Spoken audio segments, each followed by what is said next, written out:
Come, little children, I'll take thee away into a land of enchantment.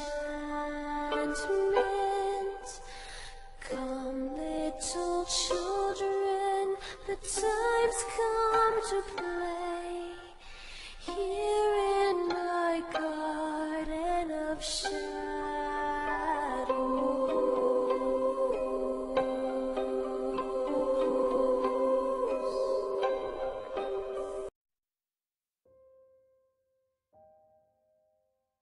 Hello, I'm Runya, aka Media Adaptation, and welcome back to Moderation while me is for a game.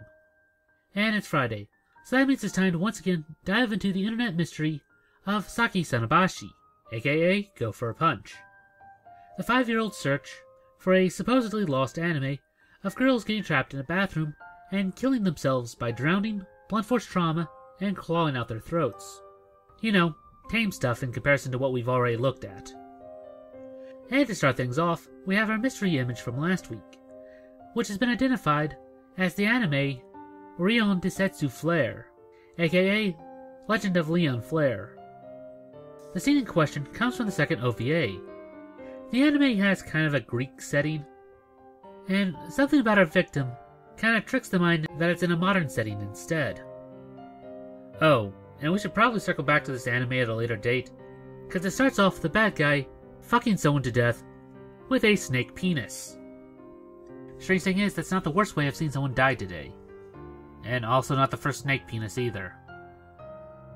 It really is shocking of how fast you become desensitized to this kind of stuff.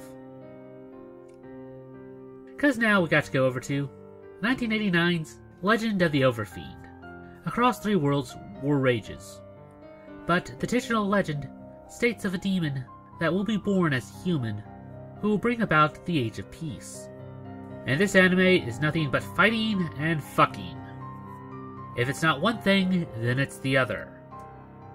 This was one of the first hentai films to be dubbed over in English that also received a wide release. Again, earlier in this week we covered the English dub of Cream Lemon, and that quality of voice acting has followed its way over to this project as well. Shut the fuck up, you bitch! You slut! So in short, the main protagonist turns into a kaiju with a giant snake penis. And no, I can't show you because YouTube would then block this entire video. But strangely enough, I can apparently use the final boss from the first season of Yu-Gi-Oh! That is some weird double standards for you. No snake cocks, but a dragon cock is fine. Oh, and as for the story, the Overfiend turns out to be his unborn son. And he was the demon that is destined to destroy everything, so his son could then rebuild it. And that's how the story ends. Everyone dies. Cheery. Anyway, off to our next one, with 1987's Megami Tensei's Digital Devil Story. Not to be confused with Digital Devil Saga, which was the PS2 game. I think I messed up the titles first time around. We start off with Nakajima having a dream about ancient times, before waking up and heading to school, where they got a new transfer student, Yumiko, who tries to befriend him, and also gets the feeling that they've met someone before.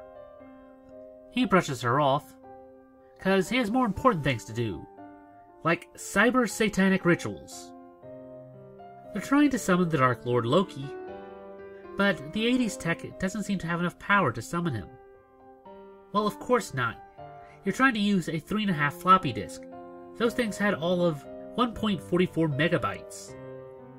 Which is kind of funny, because the new mobile game makes a lot more sense, given how massive they are in comparison.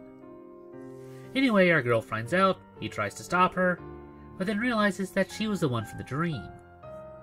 So Loki accelerates his plans, mind controlling the entire school, and letting him take revenge against the delinquents who almost killed him early on. And now we get to the scene where we've decided that we had to watch this thing to try and get some context. None was provided, sadly enough. Again, should we go back to Cream Lemon to show you how to properly eat a pussy? Anyway, Loki cheats the system by Akiraing his way in, killing all the other students in the process. as if they were just Gusher's fruit snacks. And now everyone's about to die, so by anime law, that means it's time for complete anime bullshit. Turns out that she's the reincarnation of Izanami, one of the two Japanese gods of creation. So she now has superpowers, and goes all Superman on his ass. She gets him free, and tries to port out, but gets slashed in the back on her way out. He's safe, but she soon dies of her injuries.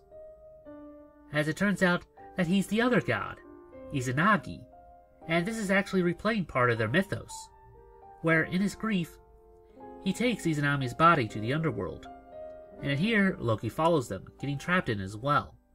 And we get one last final battle, as the two finally pass on to the next life. But turns out you missed one cultist who tries to reboot the system to contact Loki, but receives a message from the dark god of Egypt, Set. And that does it for the anime. But we did get another mysterious image to look at. The art style here looks a lot like 1987's Laughing Target, but I double checked that one to no help. So I guess it's going to be this week's obsession. Oh, and someone also pointed out that the description of the Sakai girls kind of match up with a victim from the Agatha Christie anime. The tip wasn't suggesting that this was Sakai, it's more of a heads up in case someone tries to pass it off as it somewhere down the line. And to me, I'm just here wondering, there was an Agatha Christie anime? Kinda seems like it was done in the same vein as Case Closed. And that about does it for this video. If you have any other ideas like seeing made into a video, then please post it down in the comments below, and we'll add it to our next viewer request week. It's now time for the part of the show where we ask you to help us appease the YouTube algorithm by dropping a like, share, or comment. It helps out much more than you'd think. And if you haven't subscribed yet, then it's very much appreciated. And if you'd like to support this channel, then please visit our Patreon. Link will be down in the description below. Even if you can't give a lot, every little bit helps. And I guess I'll see you in the next one. Anyway, I'm Runya. And I'm Ada. Remind you to take life in moderation. Weep not, poor children, for life is this way, murdering beauty and passion. Hush now, dear children, it must be this way, to weary of life and